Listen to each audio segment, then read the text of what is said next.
All right, welcome everyone to Startup Grind event.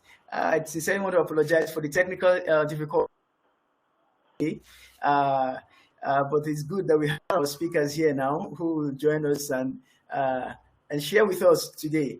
All right, so welcome to Startup Grind. We host thousands of events globally every year, but more than that, Startup Grind is a community.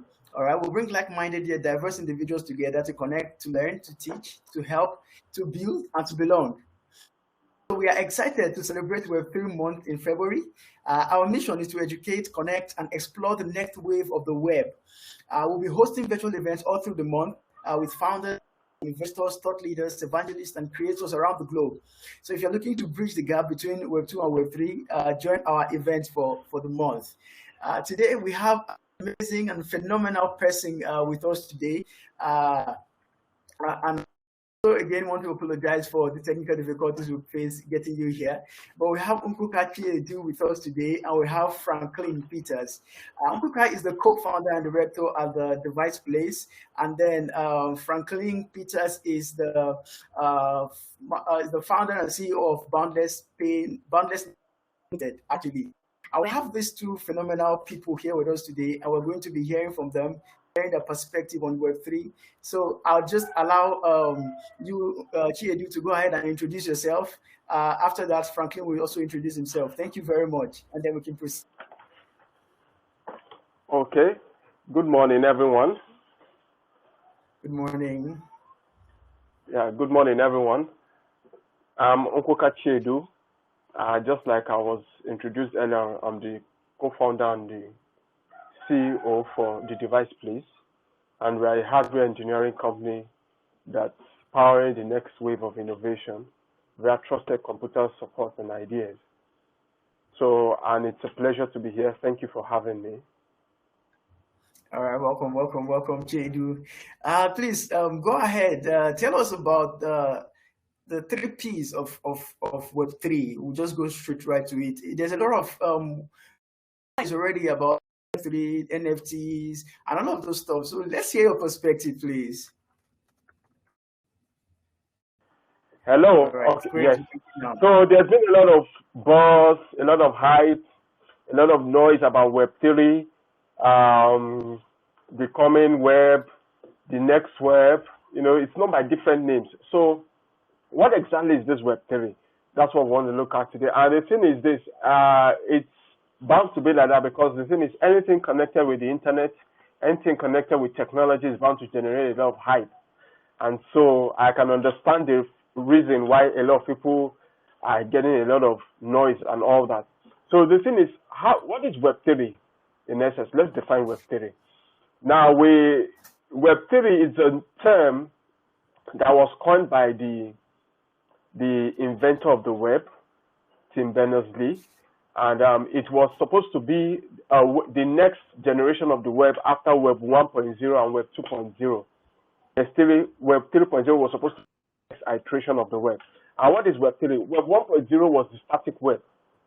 I think that was the first stage of the web that came, and it was basically like a one-way highway. You could just post things. It was just basically text, graphics, a bit of graphics, you know, voice, music. You could do some of those things, but they were just a bit of one way. There was little to no interaction about it, you know. So that was Web 1. They call it the static web. Now next, Web 2 came up, and that was when the social web came up. The social web, we all know what is social. That was when social media came up. It was more interactive than Web 1. And we had a lot of user-generated content. We had, there was this explosion of so many platforms, so many social media platforms. We all know them: Facebook, Instagram, WhatsApp, YouTube, Vimeo, and so on and so forth. And what was really different about Web 2.0 was that users could generate content this time. They could interact within each other, and there was more interaction. But due to the fact that some companies were at the forefront of this web, this iteration of the web, Web 2.0, it so happened that with time, those companies that were giving people the access and the platforms to showcase their talent, create content, they began to generate, wield a lot of power, and so one of the disadvantages, or would I say one of the side effects of Web 2.0 was that people could post anything that they wanted to.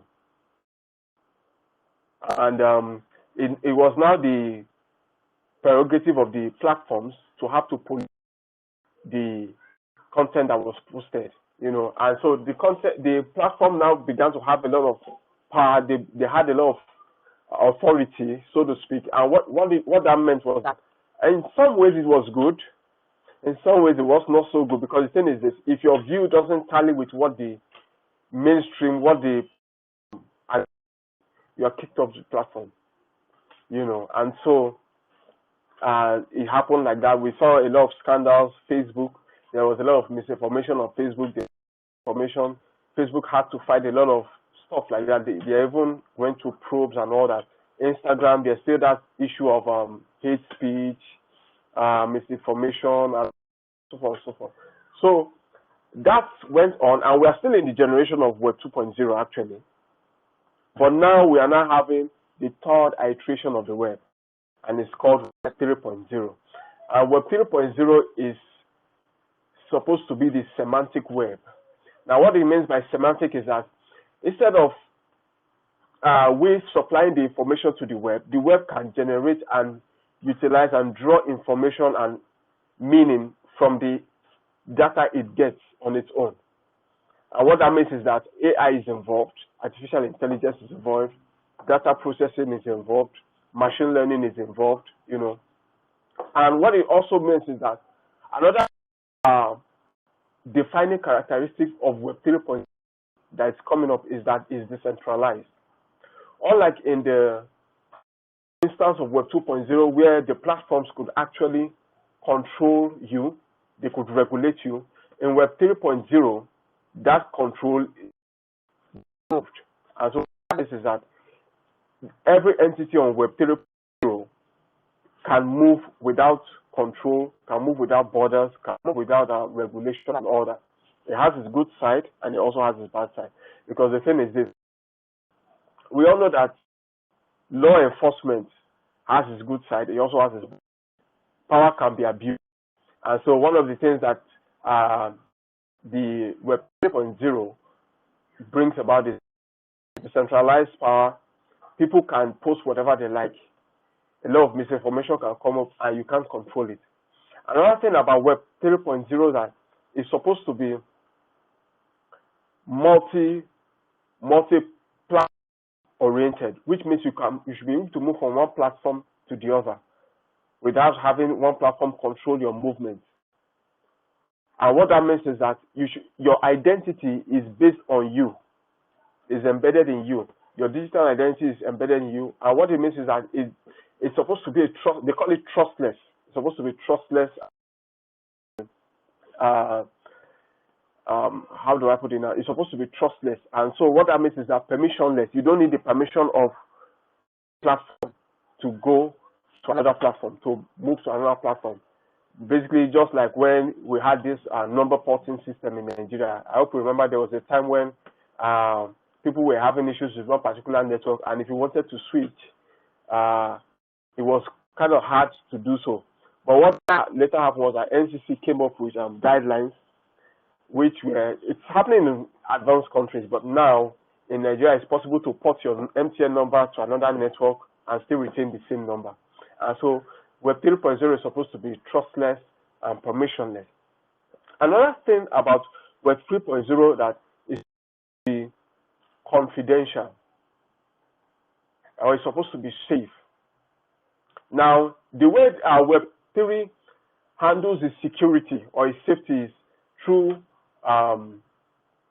what we call cryptography or encryption.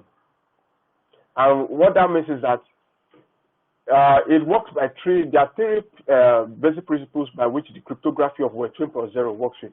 There's integrity, there's confidentiality, and there's authenticity. That number one, people can verify that you are this person. You are who you say you are. It is visible, it is plain, it is transparent to everybody. Number two, confidentiality means that that identity is confidential to only you. You are the only one who can change it, and that was what brought about the issue of blockchain. I'll still define blockchain later on. And also we have integrity, which means that nothing should be able to tamper with your identity on that web. And so it is these three principles that we now have the idea of the blockchain. Now, what's a blockchain? A blockchain is simply a database that is decentralized. Okay, thank you. So now you go into blockchain. Just a moment, please. Okay. Now you're saying so much amazing things, all right? But yeah. For those who want functional use cases of these things, okay, exactly, practical use cases of these things, how do they relate with it?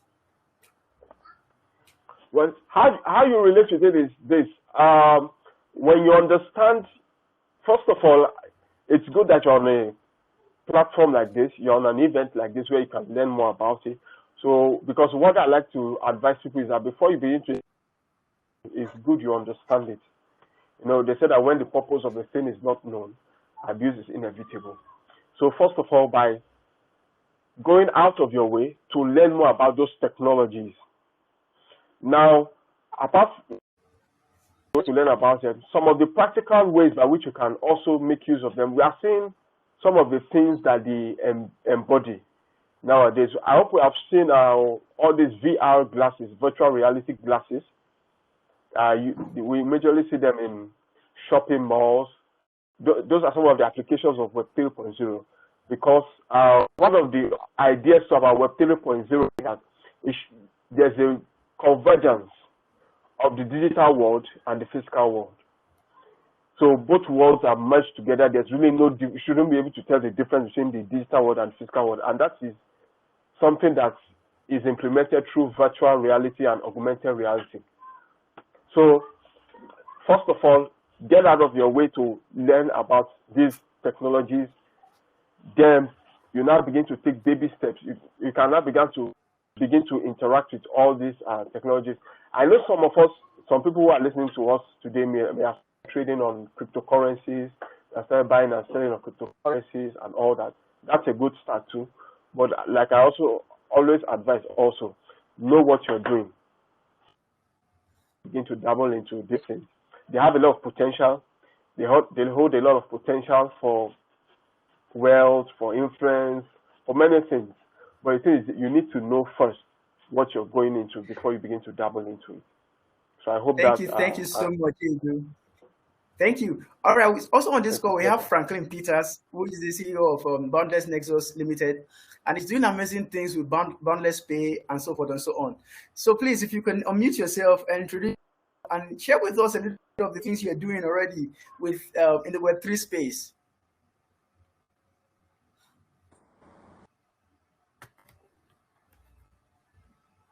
All right, so Chidi, while he joins us again, can you just pick up from where you ended? You were talking about the three basic principles of the Web3 and how it is the functional use of these things. So I really wanted Franklin to chip in a little bit about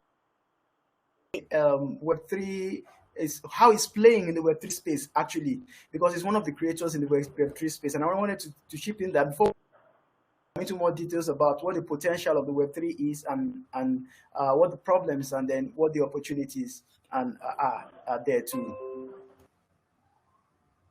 All right. So just like I was saying, those three attributes, I was talking about the three attributes of your identity on Web 3.0, integrity, confidentiality, and authenticity. You know, and I said that was what brought up the idea of the blockchain. I know a lot of people have been hearing blockchain. What's blockchain? What's cryptocurrency? Simply put, a blockchain is a database that has many controllers, many supervisors, many users. Unlike normally, if you wanted to create a database, there was only a single supervisor, a single user, single admin. Blockchain, every seen. Every entry on that blockchain is visible to everybody, which is kind of like a public square. So which means that nobody can change anything on the blockchain, on that database, without others knowing. Nobody can change anything on that database without others knowing. And what it does is that it makes it secure by virtue of the fact that there's a mass policing, there's mass surveillance. So that's blockchain for you. So now the thing is this, for cryptocurrencies to work, they need blockchains. For Web3 to work, actually, they need blockchain, not just for cryptocurrencies. There are blockchains for other things, for digital identities. Okay. There are blockchains even for banking services and all that too. Interesting. So now we have Franklin joining us. Okay. All right. So I would just like to hear his thoughts on that and how he's playing in the Web3 space, really.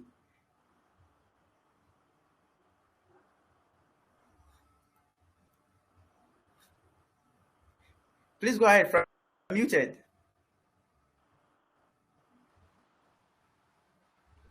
Hello, can you hear me? All right, great. We can hear you now. Yes, we can. Okay, awesome. All right, so good afternoon, everybody, and I'm happy to be here today. So if I got your question, what we are doing around Web 3.0, and Exactly. I was trying to hint on some of the things that the previous speaker talked about the difference between Web 2.0 and Web 3.0. The fact that Web 3.0 is more like an aggregator of the virtual world that we all know about.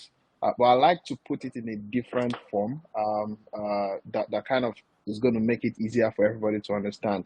Now, there is the universe. I'm coming from the perspective of the metaverse, right? There is a universe and there is the metaverse. The universe is the one created by God, the one that we are all existing in.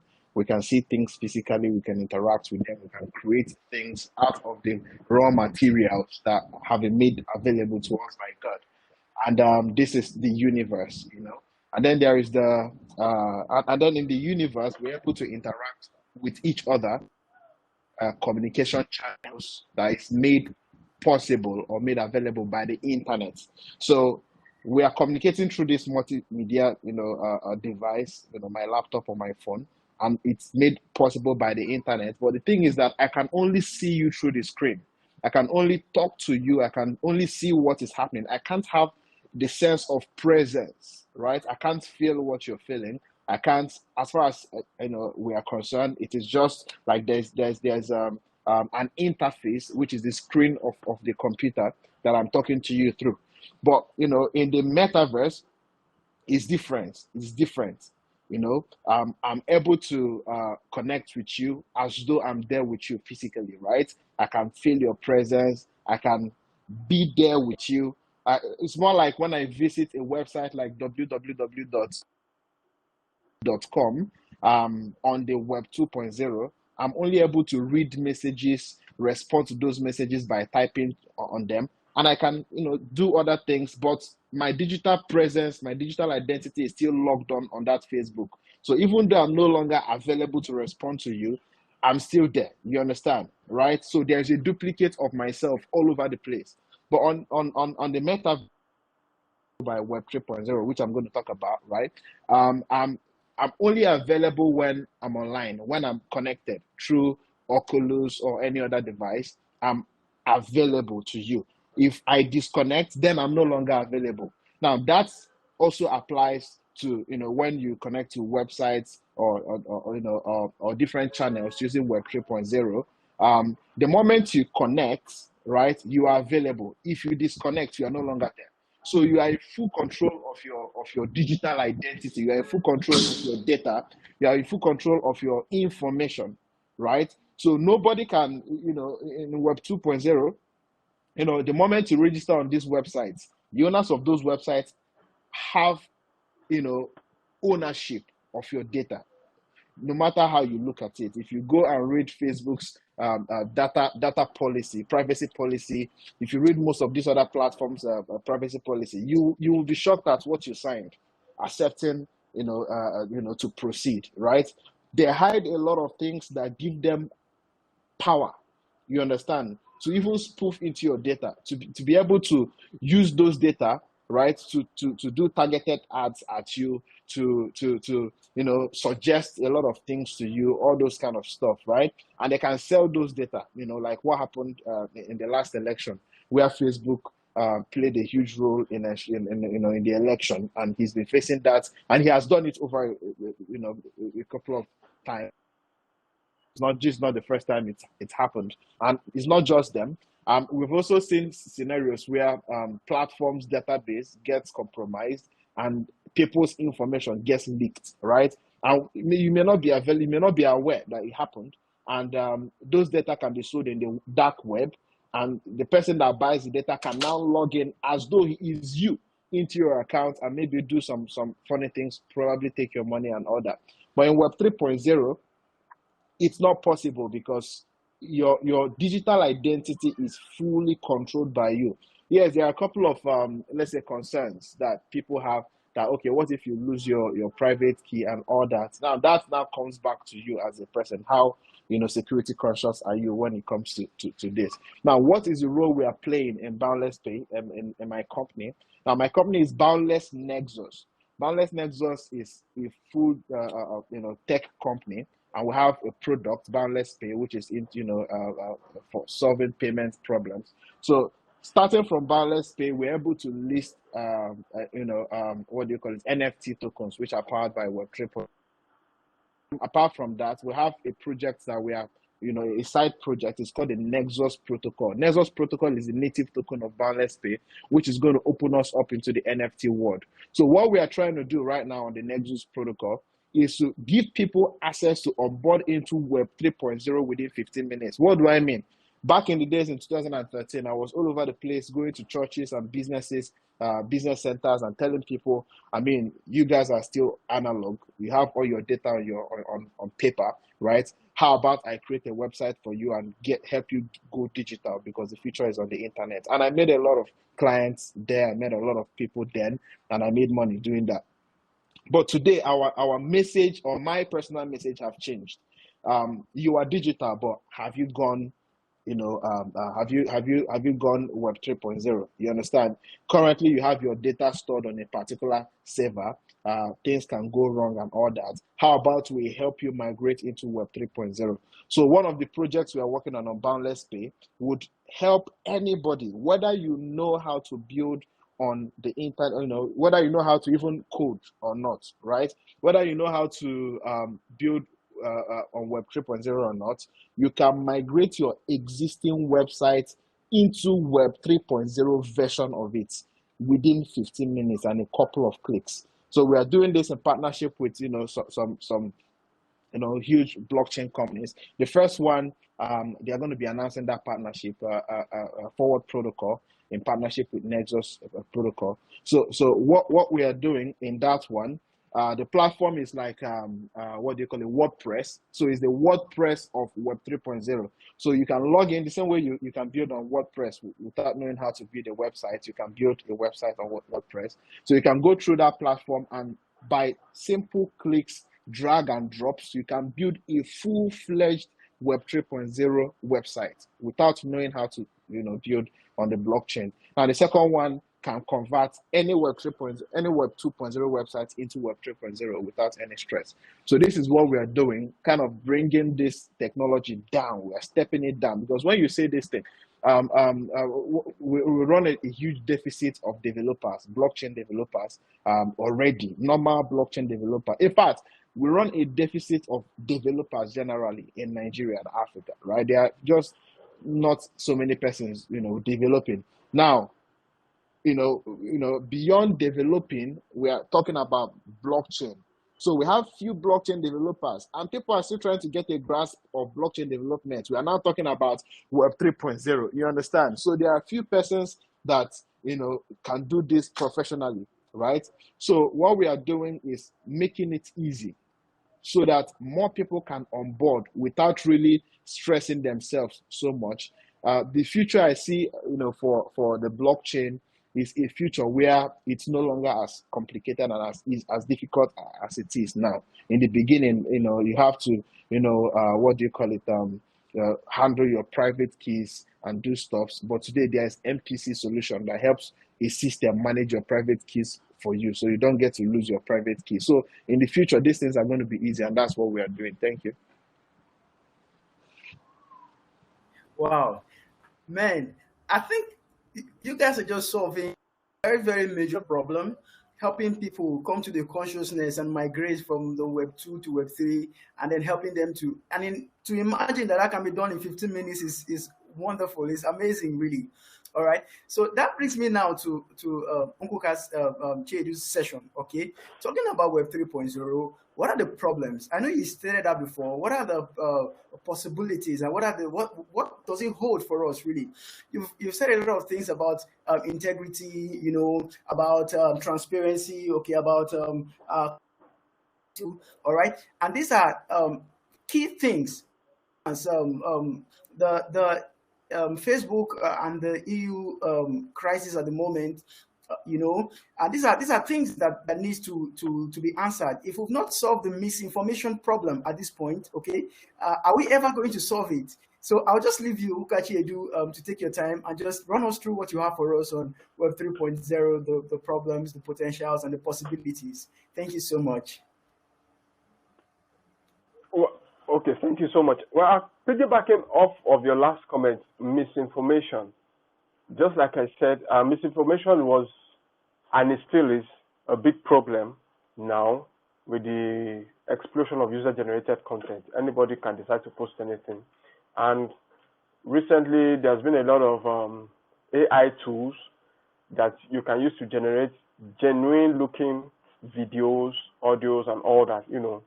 The potential information is huge. And with Web 3.0, there's still that risk that it's going to get worse. Though, with the caveat now for it is that with Web 3.0, you can actually track. If we are able to blockchains, the blockchain is transparent enough to track the identity with that is pushing that misinformation, And so that's one of the things I see about misinformation in the Web 3.0. Another issue that I see with Web 3.0 is basically around that the issue, the gray areas really has been around the ability of governments to be able to track and regulate Web 3.0. First of all, the thing is, the way I see it is a tool. Web 3.0 is a tool. It depends on what it's used for, either for good or for evil. Just as in the same way dynamite was used to mine gold, mine solid minerals, the same dynamite is still used for bombs, it's still used for missiles, it's still used to kill people. The same way guns are used to protect people, is the same way guns are used to take lives, And so we really can't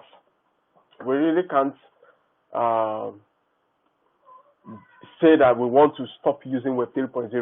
It's a term that is a word that's come to stay, And so what we have to do is we have to begin to look for ways to mitigate that evil of Web 3.0. Another issue with Web 3.0 is for now, because it's still in the infancy stage, there's been a lot of issues trying to scale it up. Because I remember that for those who have been trying to work on cryptocurrencies, those who are in the cryptocurrency world, there's a thing gas fees and all that. When you're trying to convert, when you're trying to do a transaction, and because of the bottleneck, because of the constraint of speed, the transaction takes a lot of time, and before you know, they charge more fees than normal analog or normal transactions will go through.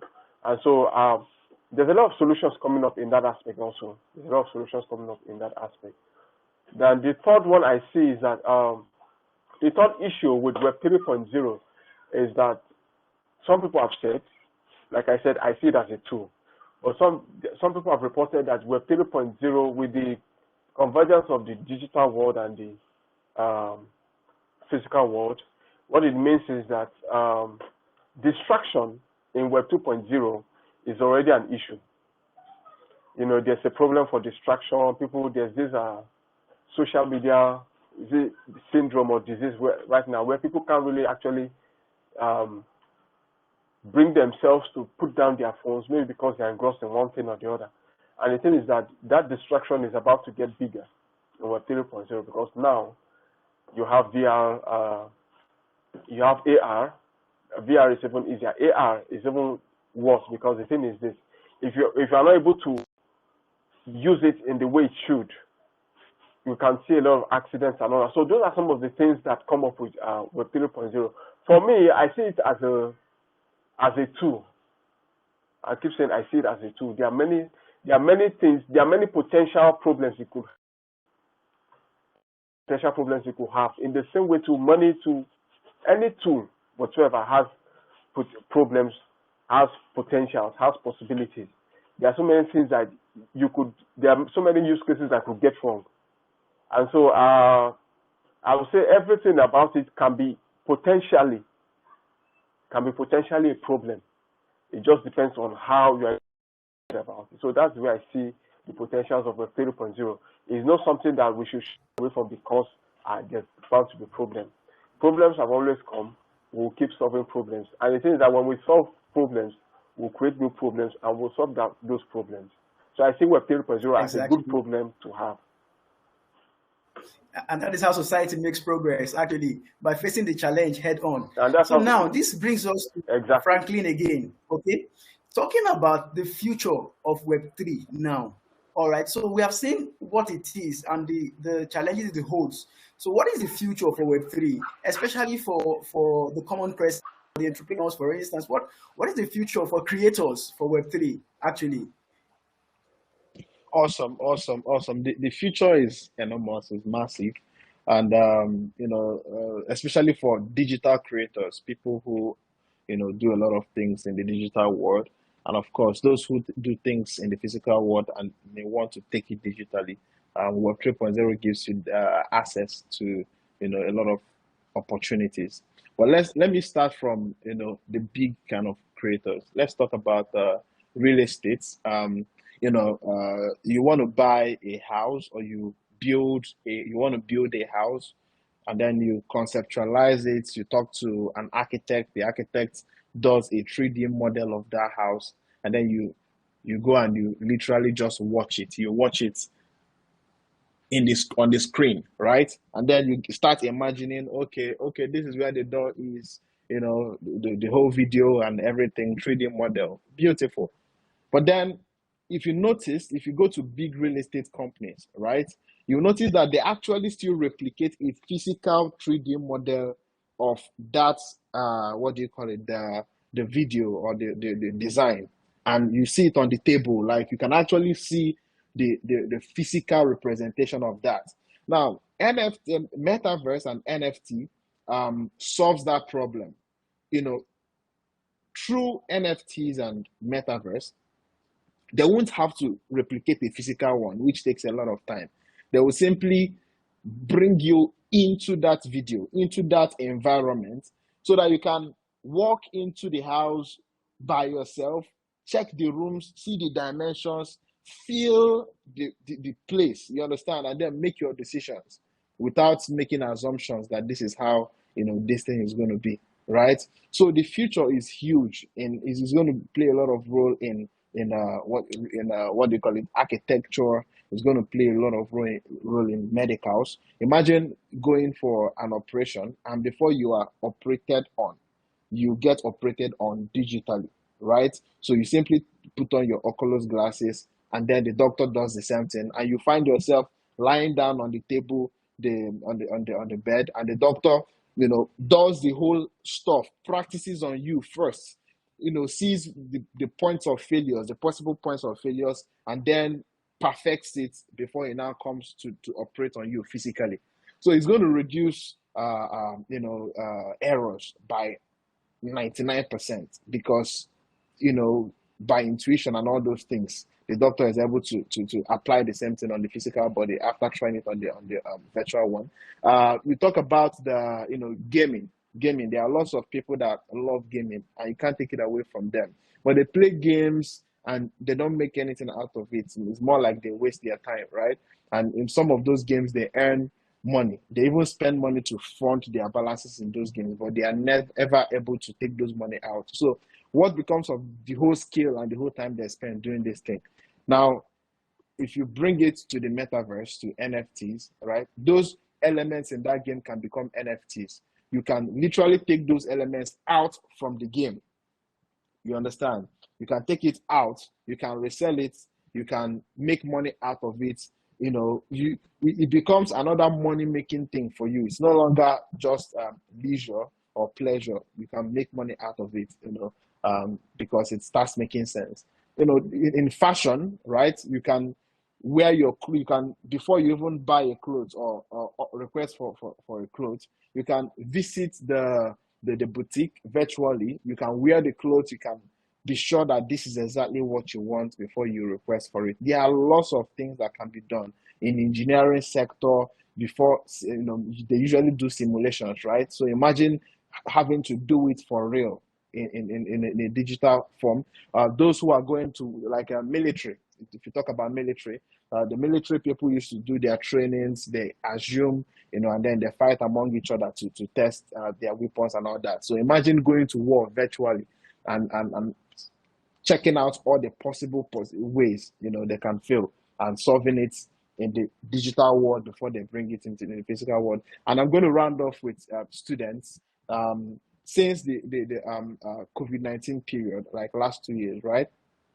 A lot of companies never knew that a day with their staff working from home. If you had told any company pre-COVID-19 period that there's going to come a day when the office is going to be empty, they will tell you no. If any staff is going to not come to work, I would rather replace that staff with somebody that is going to come to work. But today, right, it's becoming a norm. People are working from home and nothing has happened. Companies are still flourishing. They're even doing better, bigger numbers than they used to do when they had people coming around.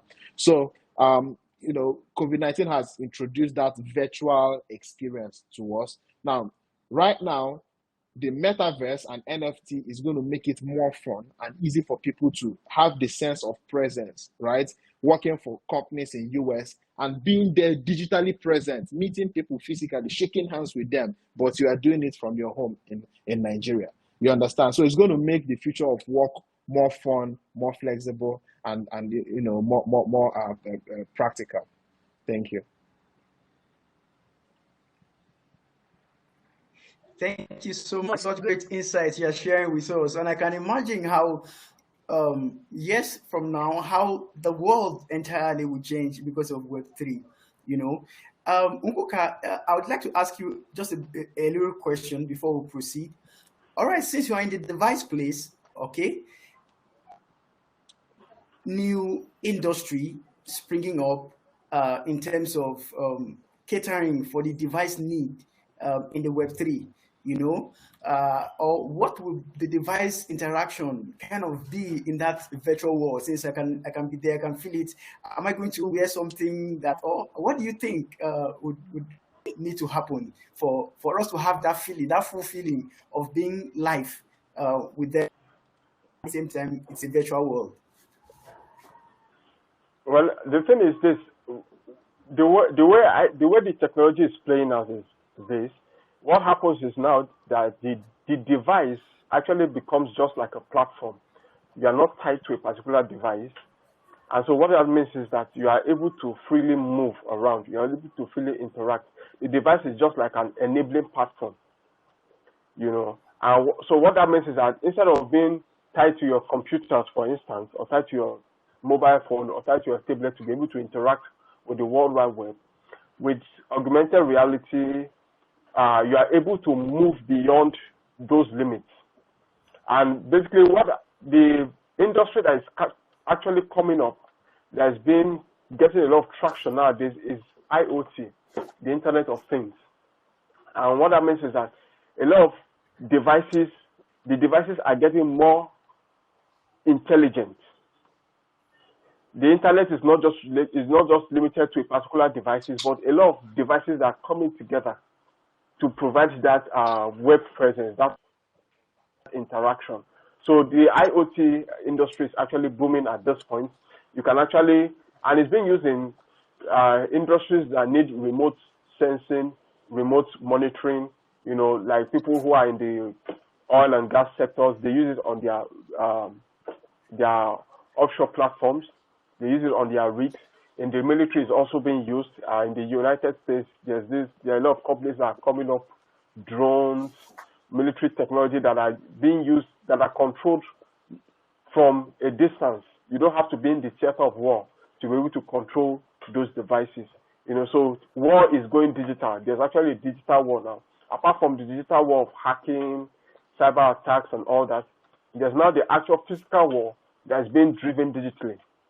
You have drones that can fly on them by themselves without any human operator. They can fly and kill someone, and so on and so forth. So basically, what that means is that your device is actually using its relevance as your primary platform of computing. I'd say it's now becoming like boundless, just like boundless play. It's becoming borderless. You don't just actually, So it's actually becoming boundless. You don't have any limits actually. Anything can be your point of contact to the World Wide Web. So I think that's what Web 3.0 is actually, being boundless, being borderless. Wow, interesting. So as we wrap up now, I'd just like to take the closing comment from you. For those who are probably new to Web3, what would be your closing remark to them? How would you admonish them? Let's start with you, Franklin. All right, so my admonition is going to be that the industry is fast growing. The rate of growth and change in the blockchain industry and the tech industry is massive, right? So try as much as you can to catch up, because the moment you relax, you will lose out on 10 years of change in 2 months. Do you understand what I'm trying to say? So you need to try to, as much as you can, keep catching up so that you don't get left behind. And you can do this by attending events like this. This is an amazing platform for you to learn and to follow up. Join communities. You may not have to go and buy books and watch videos. If you are part of communities, just conversing in their WhatsApp group can open your eyes to a lot of things that you never knew were available. You understand? And then try to participate. Apart from observing, participate. If there are people are talking about NFTs, try and buy one, even if it's $0.2 worth. I've seen some cheap NFT, so that you have that experience of what it's all about, right? And then there are materials all over the place. If you go on YouTube and just search, you don't even need to pay. You are going to see videos upon videos of materials. So that time you would have used to spend on Instagram, watching all these our comedians. It's beautiful, yes, right? But you can apply that same time learning new things. Thank you so much for having me. Wow, thank you, Franklin. Thank you for the wealth of knowledge and insights you shared with us. Chedu, over to you, please.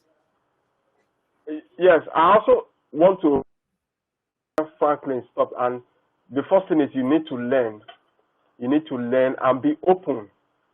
Be very open, because the thing is this: don't think because there's a prevailing technology, the next generation is not at hand. When the Stone Age was living, when we were entering the Industrial Age, stones did not leave the world. They are still around. When the Industrial Age was coming and we were living the Stone Age, it seemed as if they will continue to reign forever. But nothing reigns forever. Technology is evolving at a fast pace. You must be at the cutting edge. Things get obsolete in like how many months' time. So be open to new ideas. Be open to new, and that's what I want to say, because it's a new world. Things are changing. Some of the assumptions you hold before are so true again, because there are certain technologies that are coming that are shaking and shifting. So I like to be open, just like Franklin also said, be open to learning. Practicing some of these things incrementally, bit by bit. You can buy one NFT, you can buy one cryptocurrency, try trading, see how it works, see how the technology works, read about it, and just put yourself in the midst of things. And another thing is, don't underrate the power of association. Where you are matters. You should try to connect with communities that help you get the most of emerging technologies. Some of these things, the mainstream does not know about it. They don't care about it. They see it as if it's juju or it's voodoo or something. But the thing is this: be in the forefront of what is coming up. Be in the community of people who are at the forefront. A community like this, Startup Grind, is a good way to start. There are also other communities out there that you can also connect to also. The other thing is this: when you know about it, try to tell someone about it. You know, one of the best ways of learning is when you try to explain it to someone else. That's when you can really know whether you have actually understood what you think you know. So when you try to explain to someone else, you begin to notice the gaps in the knowledge that you are missing. So, and from there, you get better with it. So those are the ways in which I feel you can get better and you can plug into this revolution that is ongoing. Thank you. Oh, thank you so much. Thank you, Nkukachi Edu. Thank you, Franklin Peters, for taking out the time to join us at our Web3 event this month. Subsequently, we'll be having other events, other Web3 events. I'll be sending out newsletters to that cause. The African Summit is coming up very soon. We'll also inform and intimate you about that, where we are hoping that, yes, Nkukachi Edu will also be speaking at the African Summit too. All right, so and I'm hoping to see Franklin at the Africa Summit too. Thank you guys for choosing to devote your time to enlightening us about Web3, what the future holds for Web3, and what are the problems, what are the possibilities, and what are the potentials of Web3. Thank you so much, guys, for joining us.